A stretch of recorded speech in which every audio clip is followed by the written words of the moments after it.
people left already.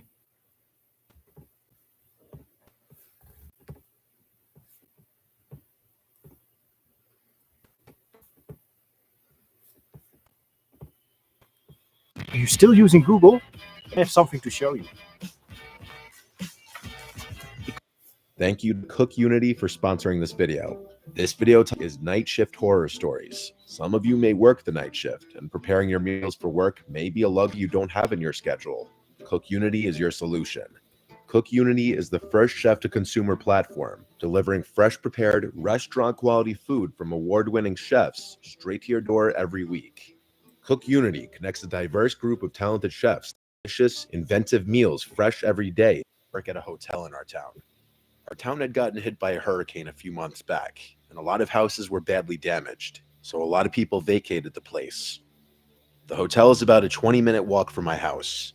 The town and hotel name I'll leave out of this, as I really just don't want anything traced back to me.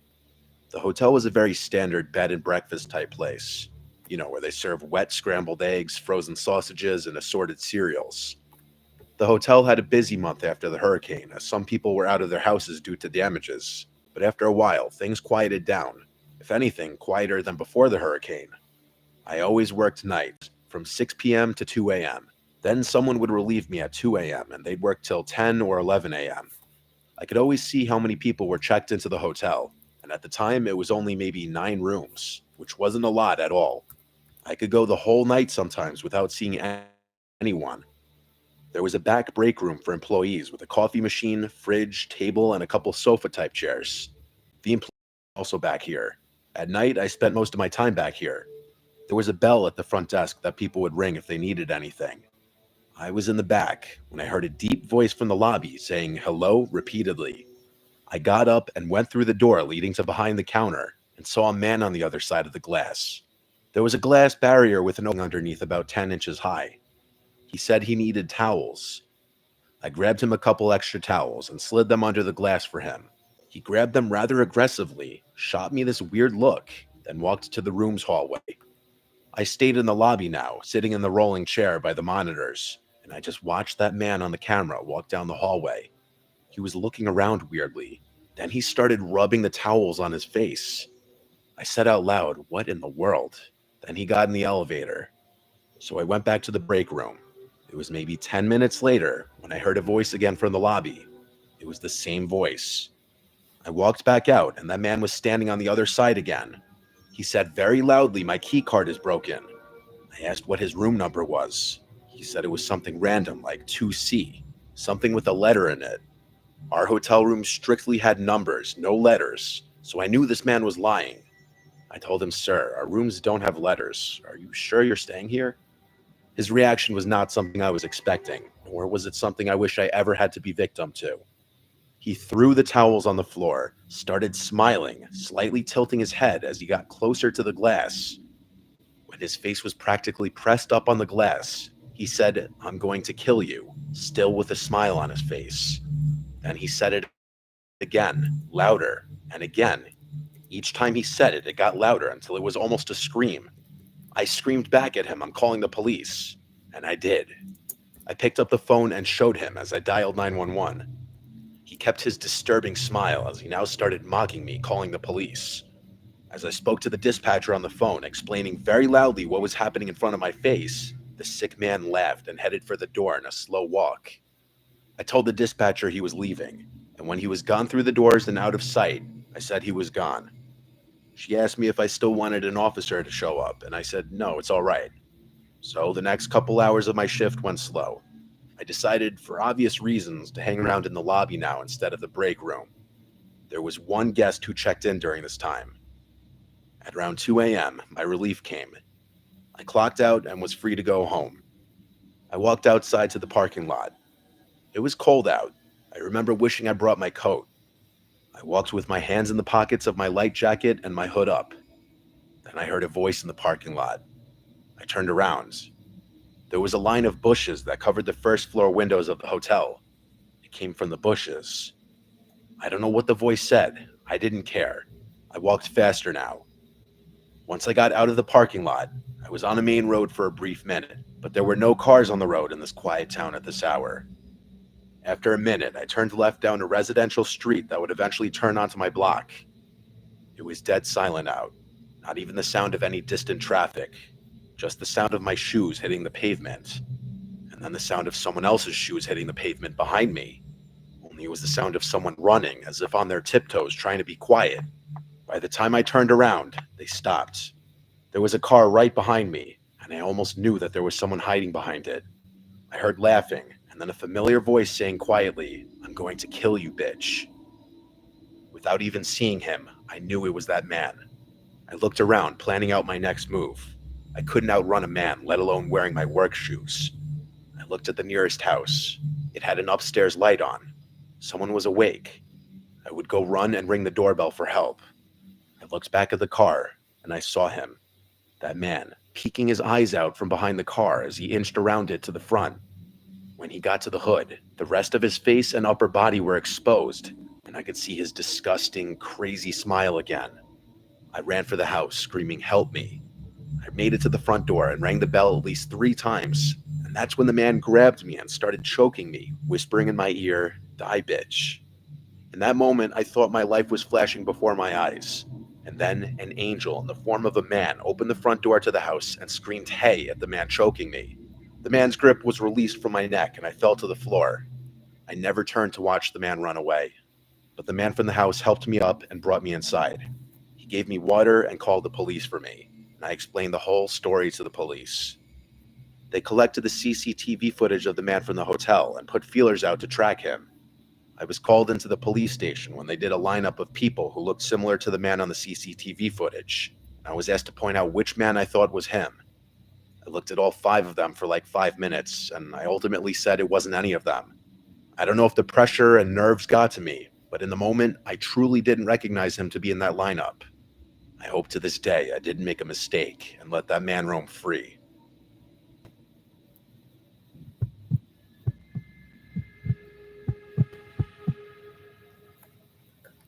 I work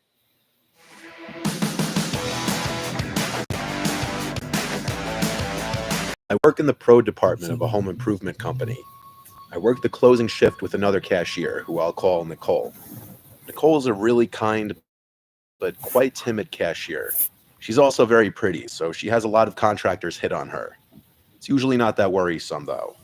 A few compliments, maybe a dinner invite, which she'd politely probably ask her out as well, if it wasn't for one detail. Nicole does have a girlfriend, so being hit on by guys on a daily basis makes her rather uncomfortable. When we first met, I told her she ought to tell those guys about being gay, but she kept saying it wasn't any of their business, so she kept that part to herself. Nicole has become my best friend. The cashier there with you keeps things from getting lonely. We even cover for each lunch breaks.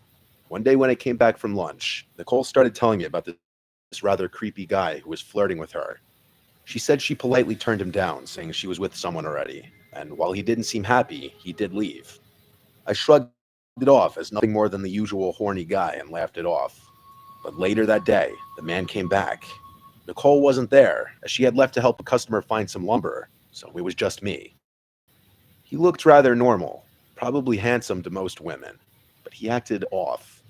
After looking around the area, I asked him if I could help him with anything. "Here to see Nicole," he told me. I asked him how he knew her, and he said he had come in earlier and asked her out, to which she said yes, so he had come back in to pick her up. I told him she had left for the day, a usual lie everyone tells to cover for their friends. His smile went away as he started looking annoyed.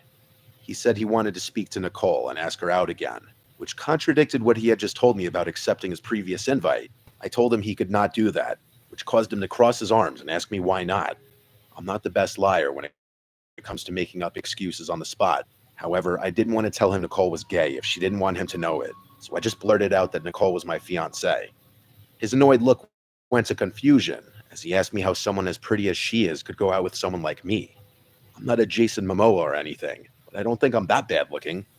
I told him it didn't matter and that her and I were getting married in a couple months, so he needed to back off.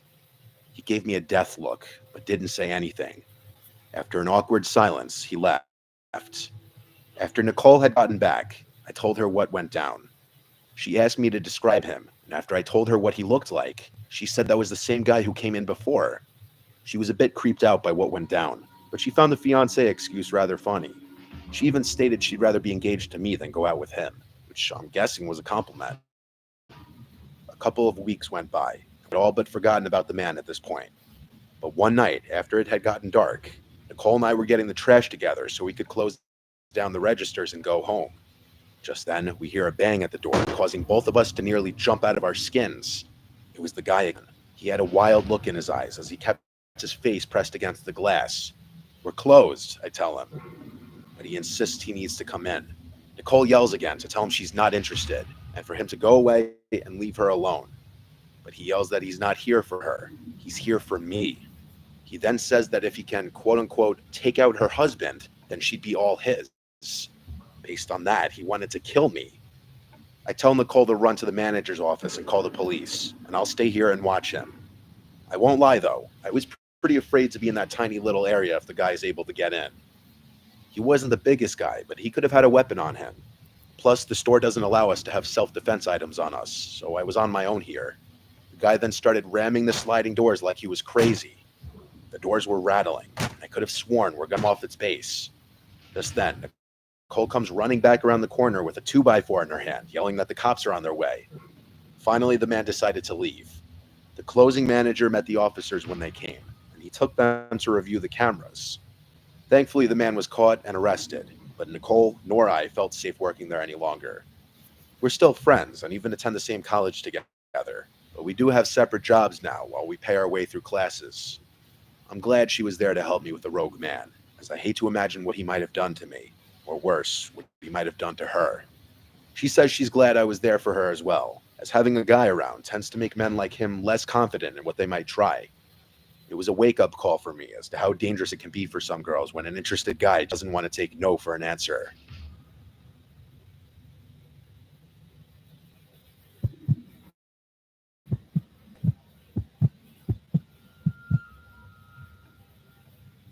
So this happened a little over 2 years ago now, and I wanted to share it somewhere just to look back on it one day and never forget the lesson I learned. It was 2016, and I had just started a new job at a motel. It was low pay, but I needed an office job. One of my friends, Michael, got me this job. For a few days, I did training with the owner in the mornings. For 2 nights, Michael trained me. Our job was the 11 p.m. to 7 a.m. shift. Nothing exciting, checking guests in and doing paperwork. My boss, or the owner, went away with his wife on vacation for a week, which is attributed to training I had to endure. So it was my first night alone on the night shift. There was a monitor with security cameras around the motel's property, and large glass windows all around the office building with a glass door. There was no night window like most motels have. It was fairly early in the night, at about 1 a.m. I was just doing my normal check-in paperwork. That's when a man walks in and asks if we have any rooms available. Usually if someone's sketchy, my boss has me lie and say no, but he seemed normal at the moment. Without hesitation, I said, "Yes, of course, just for one?" He replies, "Yes." So I begin creating the reservation on the computer when I notice he starts swatting the air and making spitting noises, as if he's being surrounded by flies. I try to ignore it. As far as I'm concerned, it wasn't my business. So I try to check him into the room as quickly as possible. I give him his key and he's on his way. At this point in time, I could be described as very timid. I had a lot going on in my personal life, so I hope you can all understand my reaction to what happens next. The man comes back from his room and slams his hand on the glass door, causing me to jump. Absolutely frightened, I look up to see him just staring at me. He cracks the door and puts his head through and says, "I can't get into my room. Why won't you let me into my room?" And my only defense is trying to be helpful. So I replied, "Maybe there's something wrong with your key. Let me give you another one." The look he had in his eyes was inexplainable. I felt like I was in absolute danger. I handed him his new key, and he went back to his room. I tried texting Michael because he's the one who trained me, though it was in the middle of the night and he was asleep. I needed some guidance. With no reply from Michael, I noticed the man trudging down the stairs to come back. I go into absolute panic mode. I run into the back office and lock the door, and I pull out my pocket knife. It's important to keep protection when working at night. I hear the man in the office yelling, "Hello, hello, why won't you let me into my room? Do you not like me?" Me being an absolute idiot and not standing my ground and just calling the police when I'm feeling scared, I decided to take the situation on alone. I reply, "I'm just on the phone. I'll be right out." I then start calling Michael over and over for help. No answer. I decided to take a few breaths and then step out of the office. The man was not there. He was in the bathroom. I start hearing him talking to himself, angrily saying, "Kill her, kill her." My heart sank. Still being an idiot and not calling the police, he comes out and I say, "Your key was broken. I'm sorry. Let me escort you to your room." He agrees, thankfully. I was wearing a long-sleeved sweater, so with my arms down, I was able to hide my knife in my hand while holding it. I begin to walk outside, and he seemed insistent to walk behind me. We begin making our way to the staircase and up towards his room. I was sweating from how nervous I was, continuously looking behind me to make sure he wasn't going to make a move. He stops at a room, and I stop at his room a few doors down. I smile and say, "Oh, that's the wrong room. This is your room," as it clearly said on the door. This whole time, he was going to someone else's room and trying to open the door. After letting him into his room, I quickly ran back to the office and locked the door. And I found out there was a lone woman staying in the other room he was trying into. The next guest I checked in was a police officer from a few towns over. I felt bad for confiding in him about the guy, but he seemed willing to keep an eye and ear out. The next night, the man came back, but I had the doors locked and told him we're all booked up. I explained to my boss what happened when he got back from vacation. However, he didn't take it very seriously. I continued to work there on the night shift for the next year, where many other strange encounters have happened, but this was one of the worst.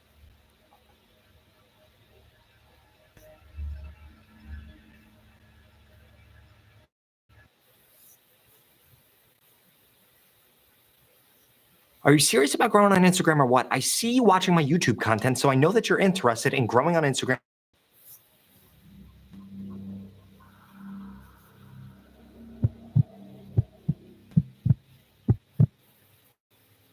I began subletting a rental house cabin for a couple months in 2023 when my dad and I were bucking heads and I needed to move out. The actual renter of the apartment was having his personal issues causing him to leave the apartment. Thank you to Cook.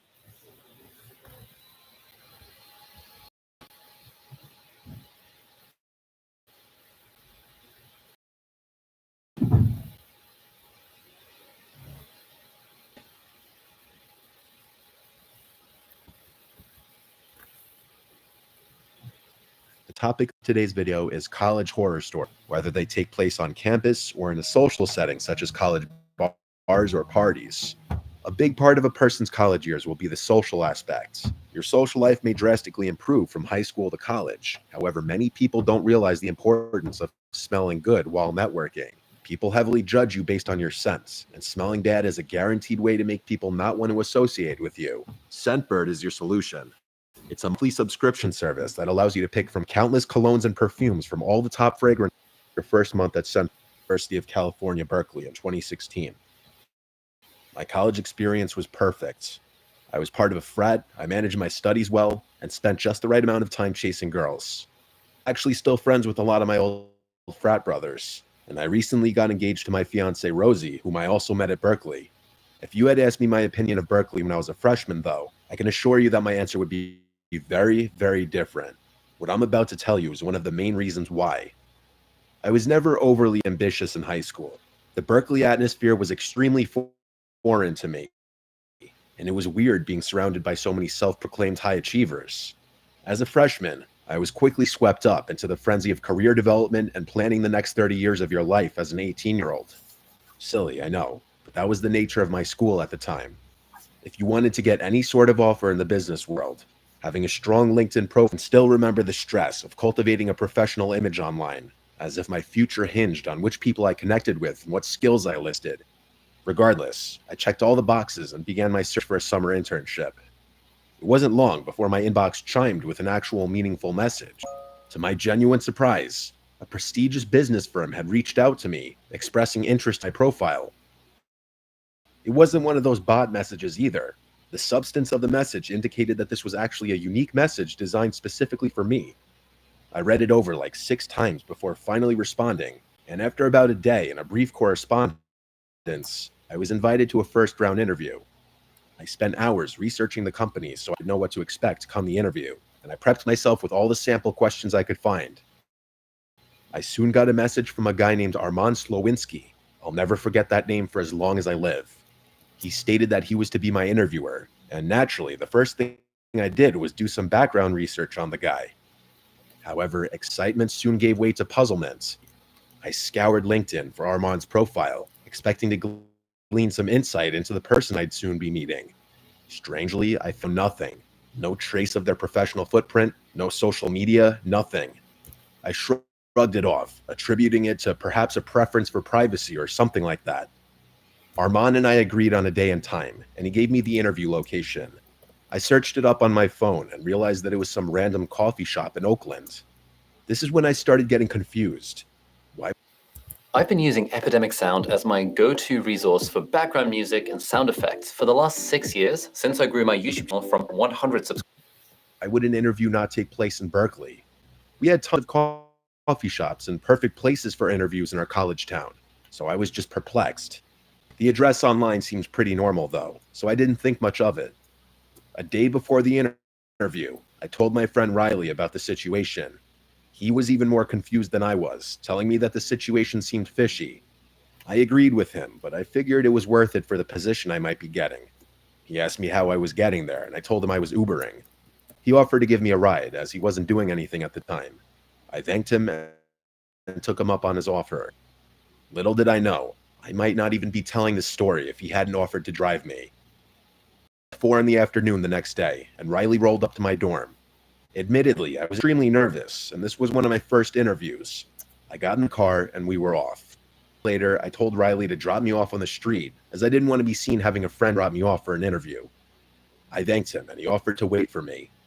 I asked him if he was sure. He smirked, pulling out a big bag of weed from inside of his dashboard. I laughed, then shut the door. I walked a couple minutes to the location and froze in my tracks. I looked up at the literal construction site in front of me. There was no coffee shop. Even stranger, this entire area wasn't residential at all. Like all the buildings looked closed or private. Confused, I double-checked my phone and confirmed that I was in the right location. This entire block must have been recently demolished. So recently that even Google Maps hadn't updated. I pulled out my phone to call Riley, but before I could, a booming voice rang out behind me. "Chuck!" exclaimed a deep voice. I whipped around and was met with the appearance of an absurdly tall man wearing an expensive-looking black suit. Thank God, I thought, grateful that this whole ordeal hadn't been some kind of setup. His presence was commanding, yet oddly out of place amidst the derelict surroundings. I should also note that the car he was standing next to was a matte black Bentley. He walked toward me with a confused look on his face. We shook hands, and when I asked him about the construction site, he said he was just as surprised as I was. He furrowed his eyebrows and put his hand on his chin. "You know what? Why don't we find someplace else? Get in," he said, motioning towards the Bentley. He walked back to the car and shouted over his shoulder, "Shotgun's all yours." Without another word, he got in the front seat and shut the door. Excitedly, I followed. I walked around the car just to admire it a little and couldn't help but glance into the back seat. I expected to see the beautiful leather seats that you would expect in a Bentley, but instead, my eyes met a sight that sent a chill down my spine. Lying flat on the ground, obscured by the shadows, was a man. In his hand, he held something long and metal. Panic surged within me, my mind racing with the implications of what lay before me. This was a trap. I turned away from the car and ran as fast as I had ever run before.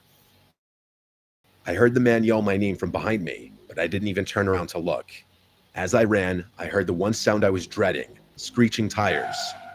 I shot a glance over my shoulder and saw the car turning around, pointing in my direction. I had to think quickly. There was no way I was going to outrun a car. It wasn't like I could just escape the situation. There wasn't really any open space around me, just an endless maze of streets. I could feel the terror coursing through my veins.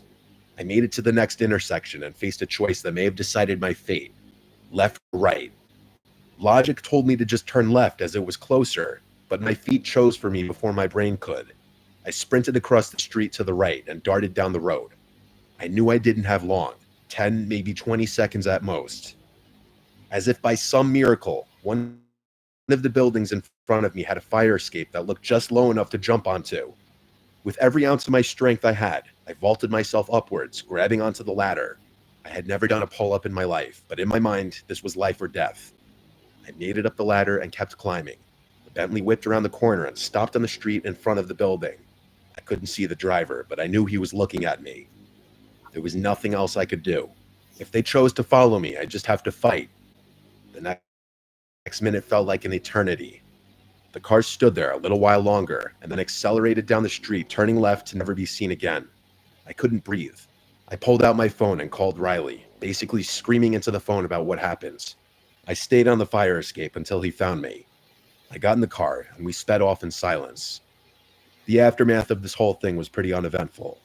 I sort of blocked it out of my brain and refused to talk about it, even with Riley. As far as I was concerned, it never happened. But as much as I tried, there are times, like right now, when I can't help but recall every horrifying detail of what could have been the last day of my life.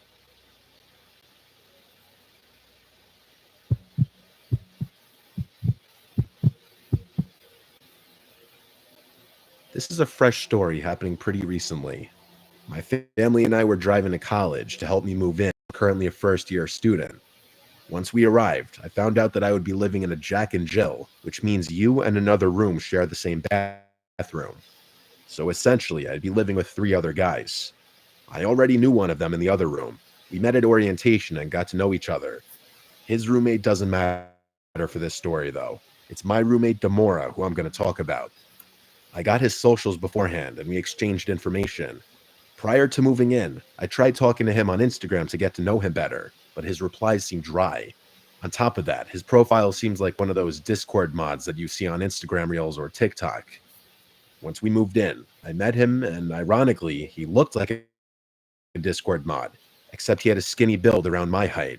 He looked very pale and had a peach fuzz mustache. I tried talking to him again. His talking style matched his texting style and seemed very introverted. He stuttered a lot and always tried to end the conversation as quickly as possible. I tried to lighten him up by asking what kind of music he listens to, but he said he doesn't, as music wouldn't fill his cup of emptiness. To make things more weird, when he set up his PS5, he immediately started gaming. It's not him gaming that's weird, it's what he does when he games. Demora makes these weird grunting noises, violently shakes his body, and he spams the controller, and he puts his feet in his desk cabinet, occasionally grabbing his feet and pulling them towards his body during his shakes as well. He whispers to himself as he plays by himself or with his online friends, and he usually repeats what he whispered twice in a gigglish manner. He stays in the room 24/7 and almost never does homework. His movements alone freak me out as I'm trying to sleep. But there's more to this story. Sometime around the first week, I went out with some friends that I met in my dorm building, and I came back pretty late to my dorm, around 1 a.m.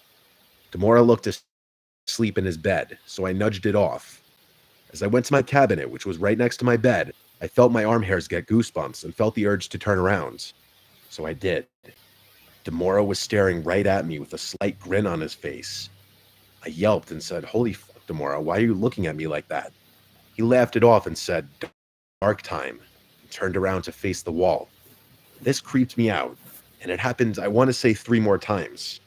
I tried to move out, but my college said they didn't have any dorms open, so I tried to move into the other room, but one of the other roommates didn't want to leave as well.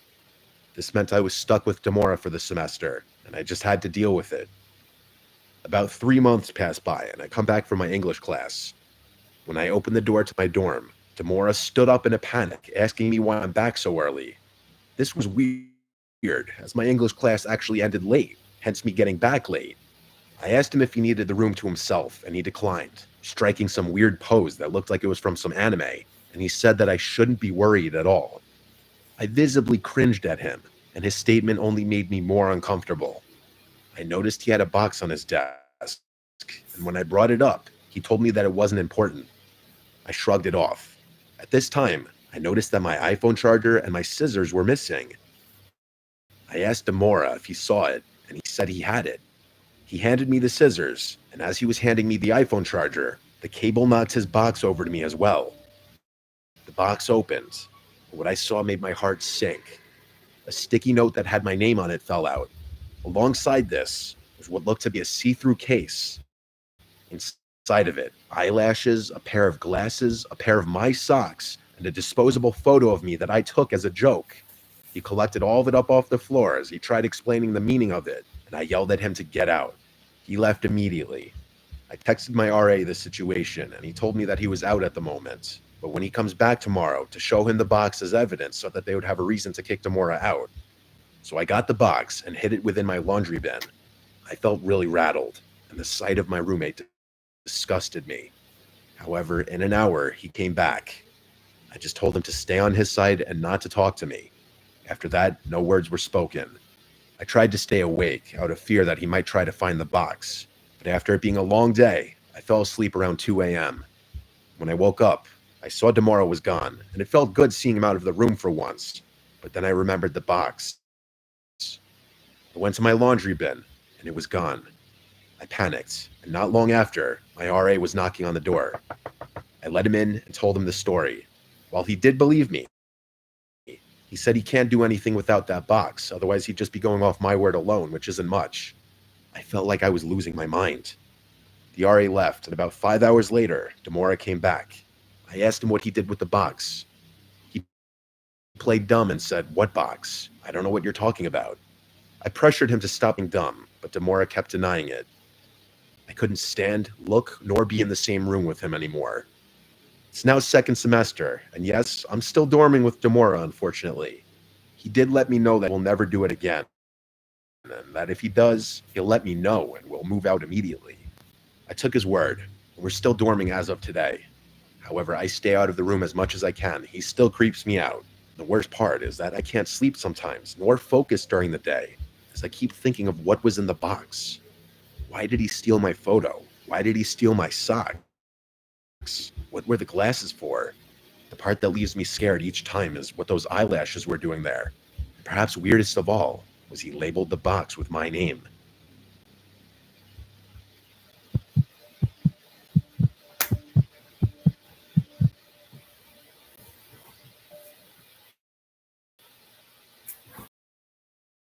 FanDuel Sportsbook's now live in North Carolina. This happened to me during my freshman year of college in 2019. I'm graduated. Think about it. During Halloween week, my college had crazy party. I attended a Big Ten school, so there are always fraternity costume parties, and even the bars make people dress up. It gets pretty wild. Lots of booze, lots of memories. This event happened to me on the Saturday of Halloween week. Our football team had a huge win that day, and my friends and I were going to this one particular fraternity off campus to celebrate the victory. We knew about this because one of my friends, Alexandra, was dating a guy on the team. We got to the frat party around 11 o'clock, and things got pretty crazy. Everyone was getting drunk really fast, and we were all booing the school that we beat in different chants while the music blasted. I was taking shots and dancing with all my friends, having a blast. It's critical to note that my phone had died during this time. I had given it to Alexandra to put in her purse. Later, I told my friends that I had to go to the bathroom and to wait for me by the DJ booth. We were all pretty intoxicated at this point. While I was in the bathroom peeing, I heard some frat brother in the house scream "cops" at the top of his lungs, and people started screaming and scrambling to get out of the house. I sprinted out of the frat house and was greeted by multiple cop cars and lights flashing. People were sprinting different directions. Some cops were already talking to the frat brother, while others were trying to catch underage people. In my intoxicated state, I realized I didn't have my phone. I started yelling out for my friends while avoiding the cops. Realizing I wasn't going to be able to find them in the crowd, I decided to start making my way home, even though I wasn't entirely sure how to get home. This frat house was pretty far off campus in a different part from other frats. I started making my trek home, and it was absolutely freezing.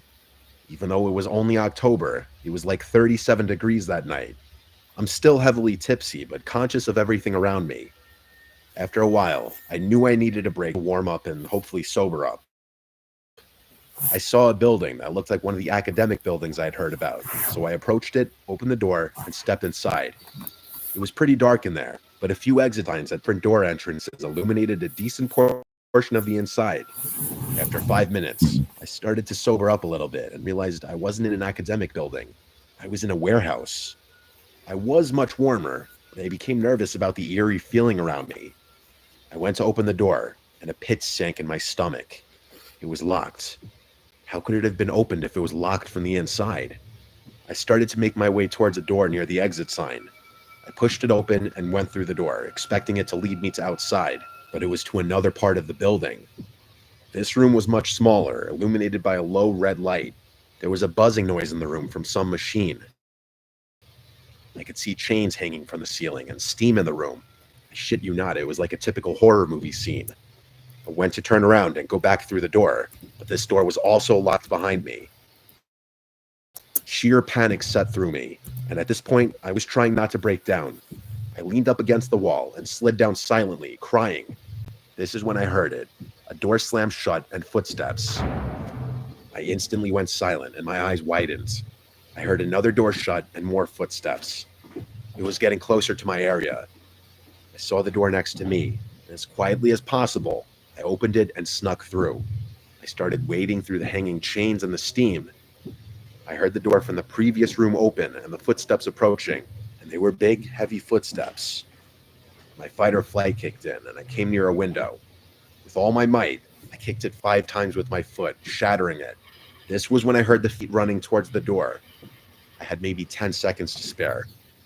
I leapt out the window, not even realizing that the other side of the building I was now on happened to be a high drop.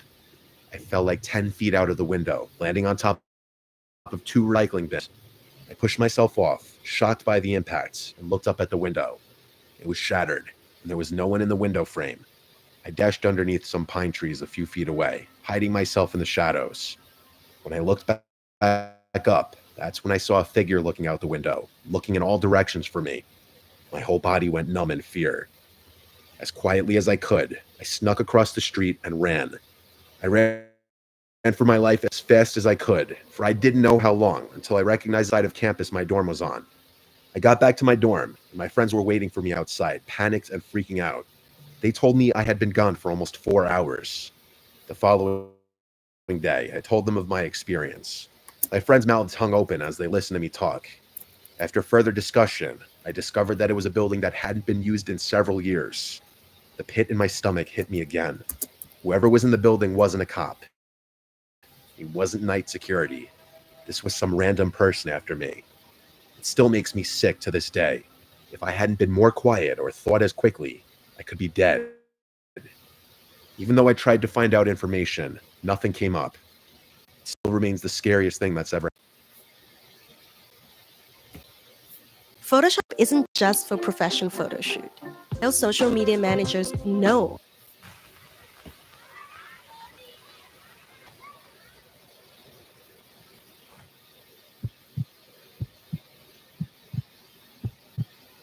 This happened when I was a young child, maybe like 8 years old. My parents had me late. My 2 older siblings are both at least 10 years older than me. I was woken up in the middle of the night to a commotion from downstairs one night. It was my parents. I cracked my door open and heard my parents freaking out about something. I wasn't sure what it was. I went to the stairway and stood at the top, calling down, "Mom, Dad?" My mom came to the bottom of the stairs and said to me, "Go back to bed." I listened without asking any questions. I could tell they were stressed about something, though. I was trying to go back to sleep when I heard the front door downstairs slam shut, and then it was dead silence. I presumed they left the house, but I wasn't sure why. Either way, I listened to my mom and went back to sleep. I woke up again to sounds downstairs once more. It was the sound of the front door closing, and then footsteps, but no talking. Naturally, I assumed they were back home and just being quiet so that they wouldn't wake me up. I heard occasional steps and thuds from downstairs. I heard drawers and cabinets being opened and closed. I thought for sure I heard the fridge opening too. I thought it was my older brother Chris, who's 10 years older than me. And at the time, he was already driving, so he was going out and coming home late. So him getting home at like 2 a.m. and rummaging the fridge wasn't abnormal at all. These are all things I was telling myself, logical explanations as to what I was hearing.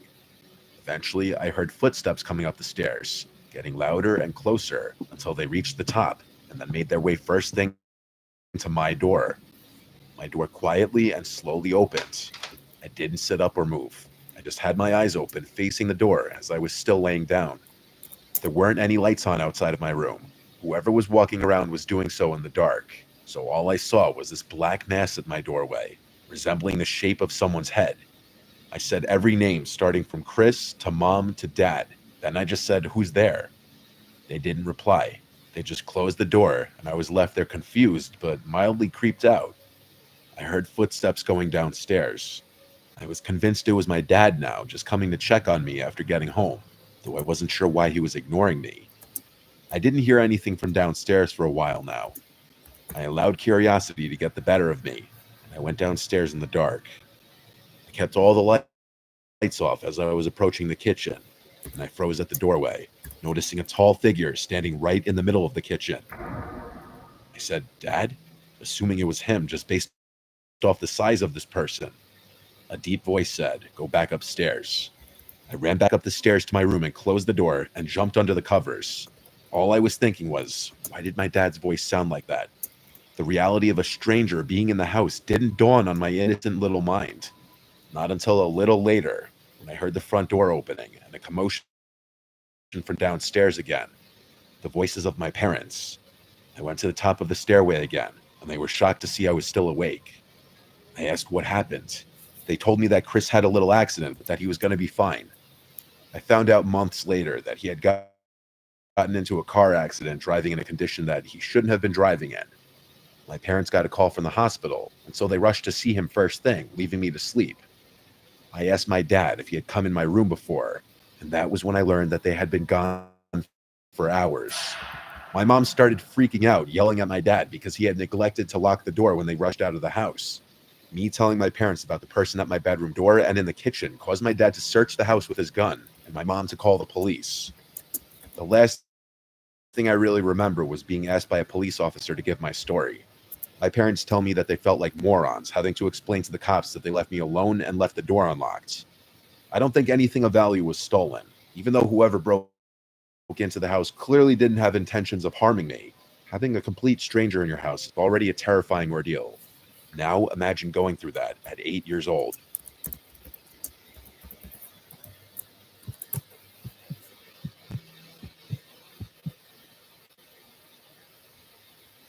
It was around 2013 to 2014.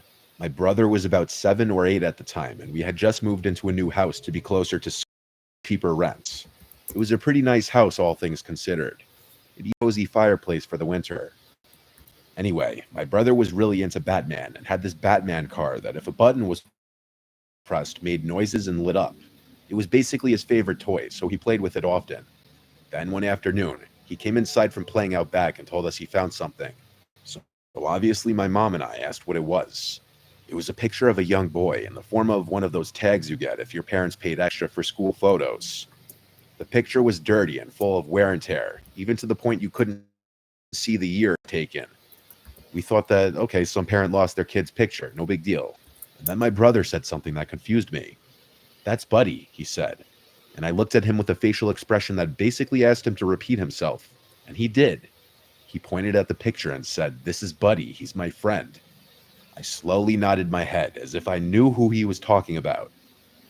The main reason this confused me is because my brother didn't make friends easily, and he had no friends that I knew of. And this Buddy only came up once we had moved. I shrugged it off and figured he'd made friends with the next door neighbors or something, and he somehow got the school picture as like a keepsake. That night around 3 a.m., when everyone in the house was asleep, I woke up to my brother talking. So naturally annoyed, I walked into his room to tell him to go to bed or else he'd wake up our parents. It was weird because when I walked into his room, he was sitting up straight in his bed as if he was actually talking to someone and not just to himself or his toys. I told him to go to bed, and I went to bed myself. A couple days later, my mom was talking to me about seeing him get up at night. And I said, "No, I woke up to him talking a few nights ago. That was it. Why?" And she said he had been acting weird. But as usual, we both shrugged it off as him being a kid.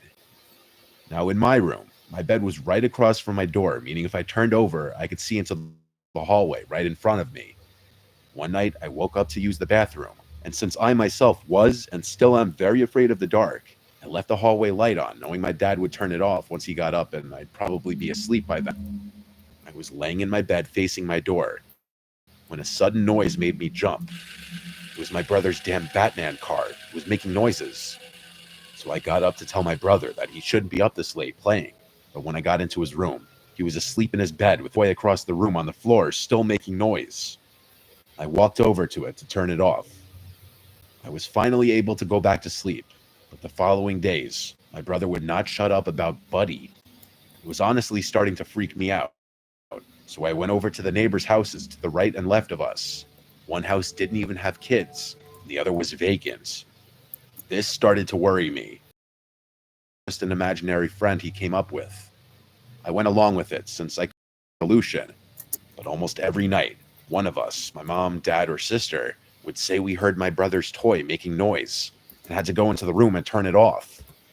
I explained that I had to do it as well, and once again brought up my brother talking to someone one night. My dad swore up and down that the toy was probably motion activated, but when we bought it, there was no advertisement for motion activation. My sister and I were so unnerved by it that we started to sleep in my room together, which I'm glad we did, or else I'd probably write this off as a bad dream. My sister and I were talking, trying to keep each other calm and in good spirits, until we heard the dreaded noise of my brother's toy. We both looked toward my open door and into my brother's room, which was right across mine into his room. Our expressions turned into those of horror as we saw our brother's toy rolling past the door all on its own. We screamed and ran to our parents' room, and they got mad at our brother, saying it was a cruel joke to play on us. As we were already freaked out, what he said sent chills down my spine. It wasn't me. Buddy wanted to play. That night, the toy went into the trash, batteries taken out and all. My sister and I were relieved until the next day, my brother had the toy again. My parents accused him of getting it out of the trash, to which he responded, "Buddy got it for me." The toy was broken into small pieces and thrown away for the final time. My brother was obviously upset, but our parents got him a new Batman figurine and everything was fine. It wasn't until about a week later when my mom was cooking chicken breasts on the counter Foreman grill, and she had come into the living room to ask us something. And then we all jumped as we heard it crash in the kitchen. We went in there to see the George Foreman grill halfway across the kitchen, as if it had been thrown. My mom swore it was nowhere near the edge. Can't get schedules in sync? Update everyone fast by recording a video. Moved out about a year later. But to this day, I wonder if my brother's imaginary buddy wasn't imaginary.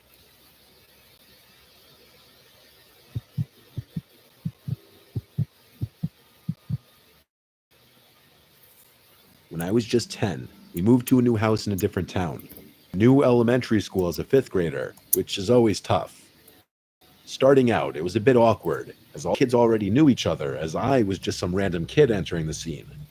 In my elementary school, you were meant to sit with the kids from your class during lunch, and I remember it being really awkward the first few days at school. Kids are extremely judgmental around that age, and I was judged as the new kid, so it made making new friends more difficult. But those initial days of being the new kid on the block, I actually met a few of the kids on the block. One of the kids was Dan, who went to a private school, so to different schools. We met while I was biking down the street, and he asked if I had just moved into the house on the corner. We started hanging out from there. Then a few days later, I met Alex. Alex actually rang the bell one day and asked my parents for me. I was confused when my parents called me to the door and introduced me to him. He said he lived down the block and wanted to know if I liked video games. Of course, I said yes, and he invited me over to his house to play Grand Theft Auto San Andreas. I didn't have that game, but I really wanted it, so I said yes. We walked to his house, which was literally the corner house at the opposite end of the block. Right away, I felt like the house looked less nice than every other house on the block. It was the same size as most, but it just looked run down and not taken care of. There was no grass. The front yard was 2 big patches of dirt with a walkway cutting through them to the front door. We entered the house, and it was equally disheveled inside. It was like a house of hoarders, boxes and junk everywhere in every room. He led us to the basement, which smelled like 15 cats lived down there. Weirdly enough, there didn't seem to be any pets. The basement was a pigsty. It may have been the messiest room in the house. We sat on this brown leather couch placed right in front of the TV. He had a GameCube and PS2. He booted up San Andreas, and we played the 2-player mode. And it was actually fun. And in that moment, I thought I was going to like Alex and would want to be friends with him. Eventually, I wanted to go home. And so I said I got to go. And he seemed really disappointed, like he wanted to keep hanging out. We'd already been playing for like 2 hours, though. So I just wanted to go home. He followed me halfway home until I said, see you later, basically saying in a friendly way, all right, go away now. That was the first warning sign that Alex was a wacko, but I didn't find it concerning just yet. The next day, Alex rang the doorbell again and asked my parents if I could come play.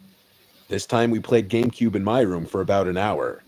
Not to sound mean or judgmental, but I was starting to not really like him just because I felt like he was weird and he made me uncomfortable with how physically close he got to me. The next day after school, he rang the bell again. I wasn't really in the mood and told my mom to tell him I don't feel good, so he left. I would rather hang out with Dan, honestly, because I just liked him more. That same day, I rode my bike up to Dan's house to see if he could hang out. He was down, so we started riding our bikes further up the block. And this was a mistake, because as we passed Alex's house, he came outside onto his front stoop as if he were waiting by the window.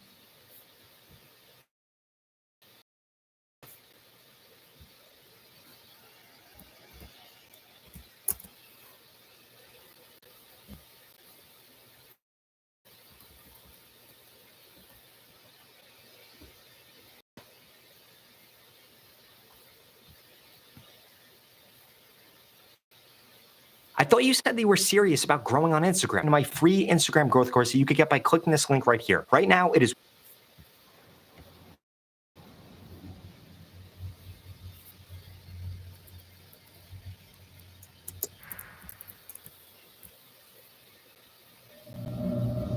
Good afternoon, everyone. My name is Dr. Miller, and the SCP.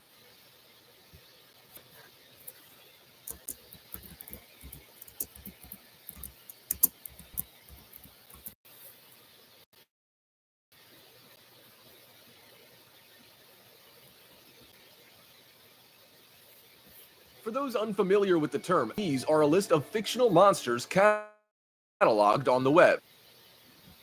If so, which SCP would you least like to?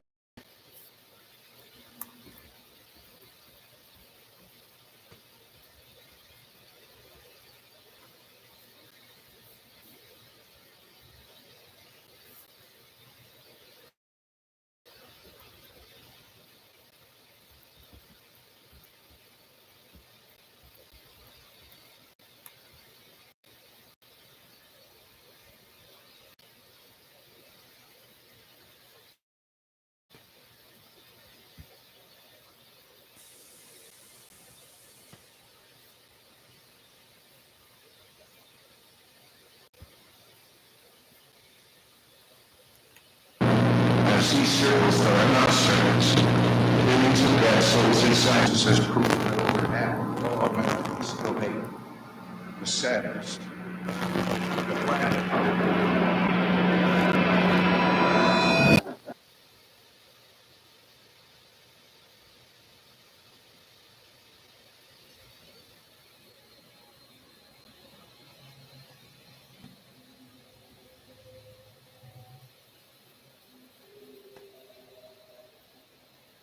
The SCP Foundation is the ultimate rabbit hole for those interested in the dark, disturbing, and unexplained.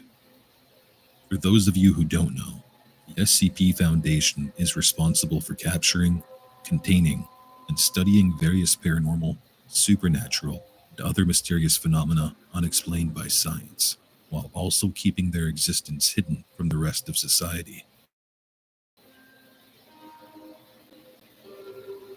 These phenomena are known as anomalies to us and classified as SCPs of the Foundation. Their archives can be found online, which contain thousands of records, ranging from SCP-087, an endless unlit stairwell haunted by a shrouded figure, SCP-106, a corroded and decayed humanoid entity with a malicious instinct to hunt, drag humans to a dimension beyond our understanding. Nonetheless, each one of these SCPs exists at the threshold of reality, having their own history and purpose. except for one, which I personally believe to be the most disturbing SCP of them all.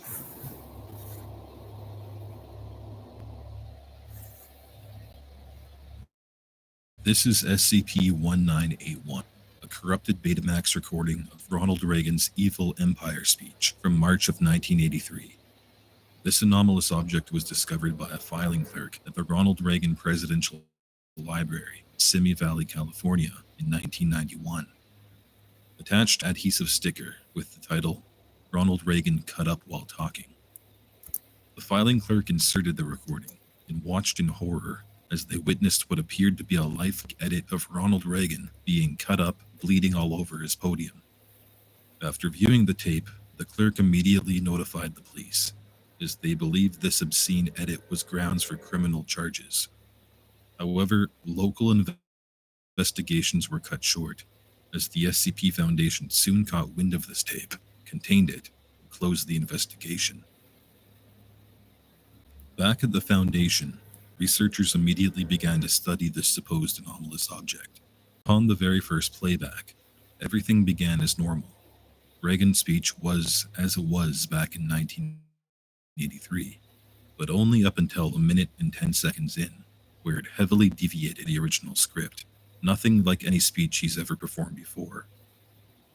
The new words protruded from Reagan's mouth for approximately 4 minutes, before lacerations, incisions, and penetration wounds slowly began to appear all over his body from an unknown source. He continued giving his speech throughout his injuries, as if they weren't even happening. This went on for several more minutes, until the tape abruptly cut to static at 22 minutes, 34 seconds in.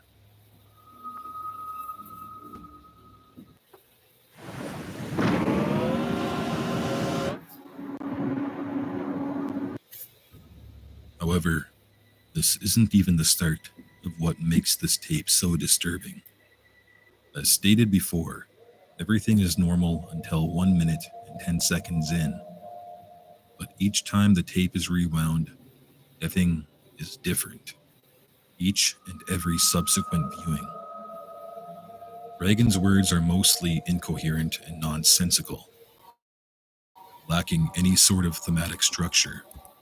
However, there have been instances where he's touched on torture, child genital, and even future events that haven't happened as of 1983, such as election results and catastrophes. The speeches can be quite concerning, but not as frightening as how the video can end. Reagan has been observed to be injured enough to the point where his vocal cords only produce a drowned-out gurgle, and in some cases, having his head completely severed.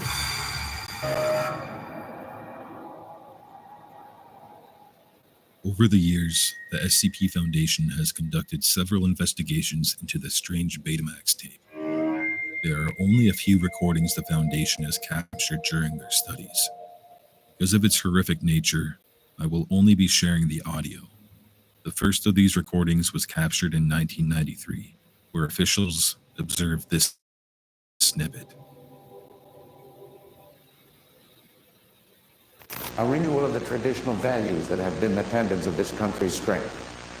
One recent Washington-based researcher concluded that Americans were far more willing to participate in cannibalism than the past 100 years. America is a nation that will not suffer abominations lightly, 7, and that is the core of the awakening, 12, 18.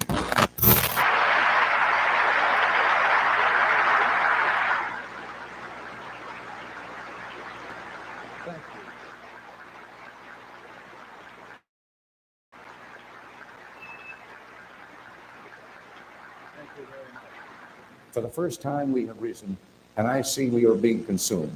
I see circles that are not circles, billions of dead souls inside containment. Unravels have eaten country's moral fabric, turning hearts into filth. I'm from a kingdom level above me. What does that yield? A hokey smile that damns an entire nation. There is no hope. At 19 minutes and 15 seconds in, Reagan winced back, as if experiencing severe pain. Several new lacerations began to manifest across his eye socket, as well as punctures penetrating his skull. The remainder of his left arm was now cleanly bisected. Reagan continued as follows.